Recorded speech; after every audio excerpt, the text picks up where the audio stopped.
Hi, I'm Adam C and welcome to the Goodwood Festival of Speed, a celebration of everything automotive and a first look at some of the latest and greatest supercars and every other car in the world. We've got new cars from Audi, MG, Ferrari, Lamborghini. We're going to have a look at as many of them as possible, including the new Nuvolari. Let's go check it out. So this will be Audi's fastest and most powerful production car to date. They're only going to make about 500 of the Nuvolari, which is named after a historic Audi race driver that Ferdinand Porsche said to be the best driver in the world. They won for Audi, and it's also inspired by vintage Auto Union and Audi race cars with that narrow front grille. It's created a bit of controversy online with its design, but it is in matching with the modern way of designing cars. Very angular, very boxy and square.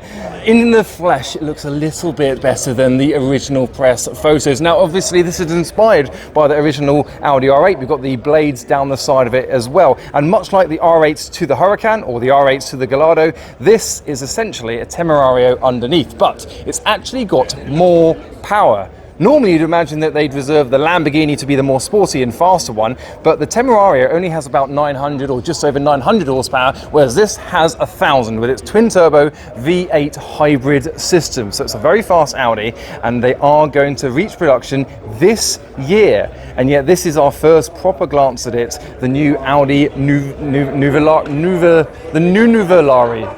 New Nuvolari is what it is, until it isn't new anymore. And you drop the new of the Nuvolari. Now, Lamborghini have just released a new Urus. So we've got the Urus SE, and now the Urus SE Performante. And in this case, Performante stands for a hybrid system. So this can reach 60 miles an hour in 3.3 seconds in an SUV. It's got over 800 horsepower in the Urus SE Performante. They're calling it the ultimate SUV, and they're still calling it an SUV, unlike Ferrari with their Purosangue, which is apparently an FUV. They call it something else, but this is the brand new SE Performante. It might be the last ever Urus, we'll see. Alpine are here today as well with two new cars. They've gone electric, so we've got a racing car in a suit. This is the A390 GT, and they've replaced the A110 with this concept, the A110 Future, which they say is the world's first true electric sports car. So rather than a traditional battery at the bottom, they've got two electric motors at the front and the rear for better weight distribution and handling, and they're claiming it to be better than a combustion engined sports car. Let's leave it at that. But if you want to talk about electric cars without annoying car guys, Renault are kind of doing it well. So this is the Renault RS Turbo 3E. Now there's no turbo on this, it's fully electric, 555 horsepower, but this is going to be a limited run road car. They're going to make under 2,000 of these as a homage to the Renault 5 Maxi Turbo, and it looks outstanding. I think this is a car that car guys can excuse for its electricness. It performs just as well as it looks. And then in a different way, we have the new Twingo. So this is going up the hill later on. There's actually three of these I've seen here today. There's one green, there's one red, and there's a mango yellow one I saw in the car park, which is the color I would get. So obviously this is the latest generation of the Twingo, but inspired by the Mark 1 Twingo. There's people inside, they're waving, they're happy. You can't be unhappy in a Twingo, especially one that looks like the Mark 1. Obviously my one is now Ruby Stone Red, so this is as close to mine as possible. But then these ones have 4 doors. But they're still compact cars, city cars with electric motors. So let's go around to the rear at the quirkiness of that design. They've even brought a little frog because it looks like a frog, and we can have a little sneak peek inside at the very simplistic interior of the Twingo. I love it. Now Honda have just revealed their new Prelude HRC, the Honda Racing Concept. So this could be a glimpse as to what a Honda Prelude Type R might be. Now I don't know if they've actually released any stats. The original Prelude is 180 horsepower hybrid system. This might be the same, might be a little bit tuned, but it's more about the visuals of the forged carbon on the front splitter and a bit of width about the wide body on this concept car. So people are saying this is a sign for things to come with the Prelude platform. And neighbouring that is a car that Honda revealed earlier in the year, the Honda Super N, inspired by K cars of Japan. But this doesn't have a 660cc petrol engine, it's an electric city car. But it's a cute one at that. Now this has been a theme for the last few years at the Festival of Speed. The Lipas L8, a JQ, and what's this? Is it Omoda? So I've walked past those, and now we have the new AMG CLA 45. This is its dynamic debut now. We saw it unveiled a couple of days ago, and this car, I believe, might be driving up the hill. So it's a brand new AMG, but unfortunately it's electric, much like the AMG GT. They're four-door, which again, now it's finished in a more normal colour, not the launch orange. Looks a bit more like a normal car, but I think it's the rear end that people find controversy, especially wearing that GT63 badge. Wow, my arm looks small. In the same paddock, we've got Porsche with their Cayenne Turbo, a bit of a facelift on that, and the Porsche Taycan, which seems like it's got a Manti racing kit on it. So if you've got your electric Taycan, you want a wide body carbon fibre kit with canards and wheels, and look at the thing that supports that. That's my terminology. Brake cooling vents in carbon fibre, the side skirts, and then the aero disc wheels. There you go, Manti Racing, and spoiler on the back. Obviously the boot's open, the spoiler doesn't really, it's not an air brake. Cupra have brought along their Urban Rebel concept, which will inspire the Cupra Ravel, which will come up later on. It's going to be a sporty city car, maybe not quite as modified as the Urban Rebel, not as rebellious as the Urban Rebel. This is just a way to excite us about this electric Cupra. Toyota got the Gazoo racing stand with the GR Yaris and the RAV4 GR Sport. So it's like having an M Sport on an AMG line. They've whacked a GR badge on it. It is a 2.5 litre plug-in hybrid, so it's not electric, and it's got the sporting credentials of the GR logo on a big SUV. And then further up, we've got BYD with their aquatic animals, the shark, the dolphin, and then part of the same BYD group is the Yang Wang, the U7. Then we've got the Yang Wang U8L, meaning long, like my knob. And then we've got the BA05. Oh, it's Denza. Denza, that's part of the BYD brand as well. This is the Z9 GT. But as the cars get ready to go onto their track session, we're going to head elsewhere onto the circuit. So I was hoping to hear it, but I think it's in electric mode. We've got the AMGs rolling by, and I swear I heard one of them revving. It's this. It's got speakers.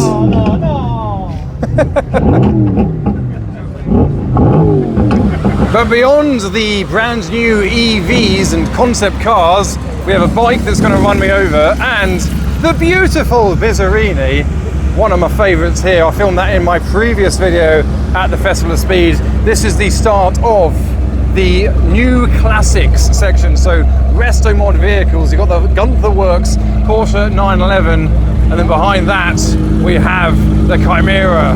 It's got a Koenigsegg powered mid-mounted V8 inspired by the Lancia.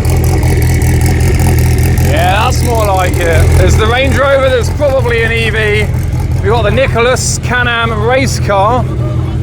And then the TWR Supercat, a crowd favourite with its V12. Have a listen to this. But for our next section, we have the Porsche Clubhouse. And with the copyrighted music inside, we've got a great variety of classic Porsche race cars and some custom 911 as well. But outside, we've got Buzz Lightyear. This is a Buzz Lightyear themed Porsche 911 GT3 RS. And then next door, we've got Woody, you know, it's like cowboy vibes. There's his horse that he rides. Oh no, it's Jesse. Okay, this isn't Woody, this is Jesse. This is Woody, because obviously blue denim, gold trim, it says Woody on it.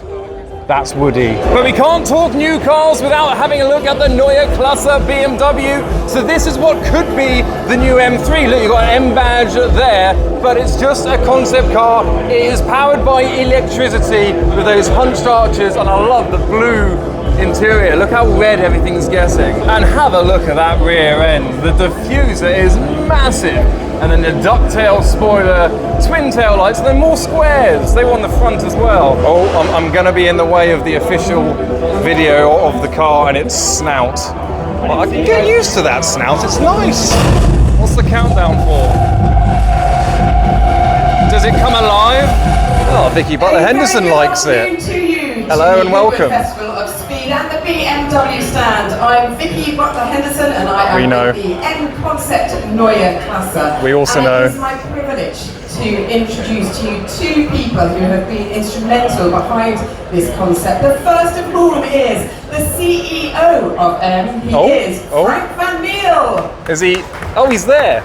I should probably have known that. Lovely to see you, Frank. Thank you so much for bringing the car to us. Can you kick off by telling us what the car represents for M?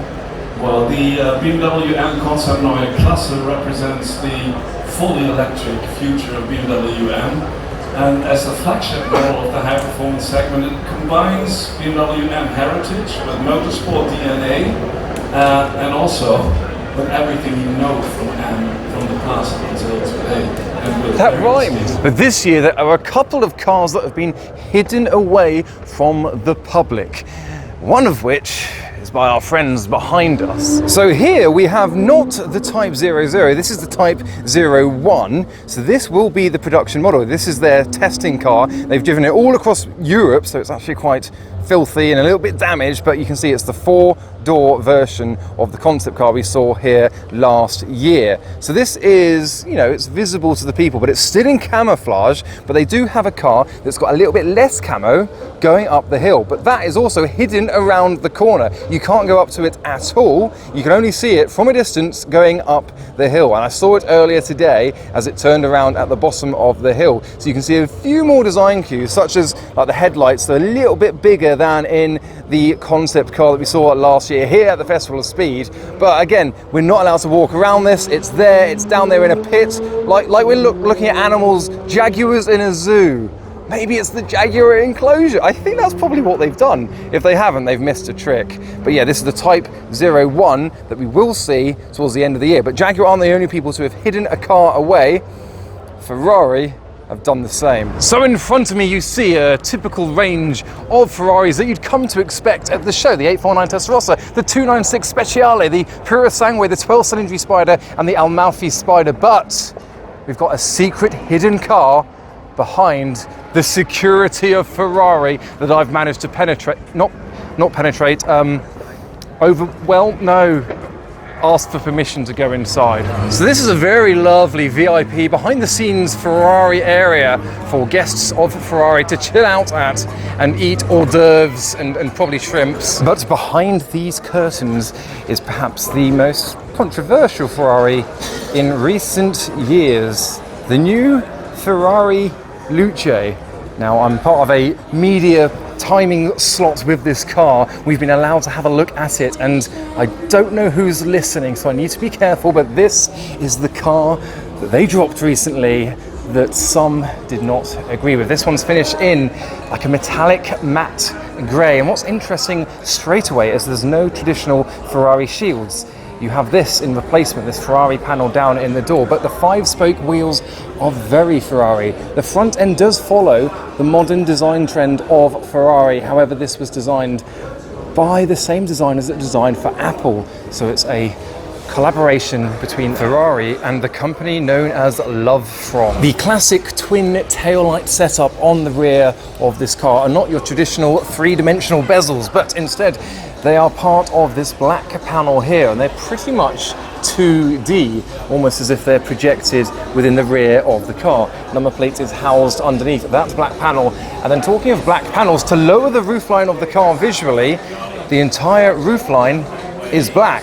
So the color comes up to here to make it look lower down, more sporty and more Ferrari. Random statistic time. We've got 315/30 ZR24 tyres on the 5-spoke wheels. We've got the carbon ceramic discs. There's your Brembo brakes on the rear of this car. The interior is tan, which is very Ferrari. And something I find rather bizarre about the interior is how thin this steering wheel is. Like a lot of modern cars, they got chunky wheels, but this has a gorgeous thin steering wheel and still has paddles behind the wheel that you would expect from Ferrari. So the paddles are actually used to change the torque. As you go up through the paddles, you get more torque. As you go back down, you get less torque, but more regeneration. And on this very simplistic steering wheel, you've got buttons for indicators, and then you've got 3 modes: range, tour, and performance. And in performance modes, speakers enhance the sound of the electric motors. There's 4 of them, 1 on each wheel, over 1,000 horsepower.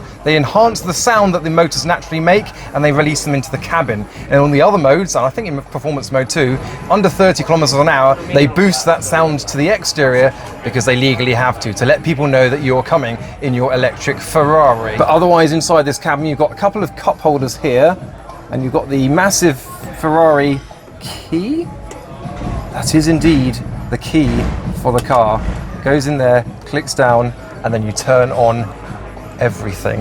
You just got the 2 pedals, flappy paddles for torque. And let's see what is inside this glove box. Well, nothing, of course. It could have been Frosty the Clown. And in the back, you've got another screen for all of your heated seats and individual cooling. You've got little cubby holes behind the seats here for your maps and pieces of magazine. And crucially, 3 seats in the back, making it a 5-seater Ferrari with this one, a sunroof. So once again, press the button. Oh, of course, it opens the wrong way and closes automatically as well. So say what you want about the car. The fact of the matter is it's a brand new car from Ferrari. It's a new era. They're saying it's not replacing their traditional models. It's in addition to the traditional models. And they've actually already sold out these models in China. So a new format for Ferrari. Under 500,000. I've lost my sunglasses. So a new category for Ferrari with the Luce. Luce standing for light.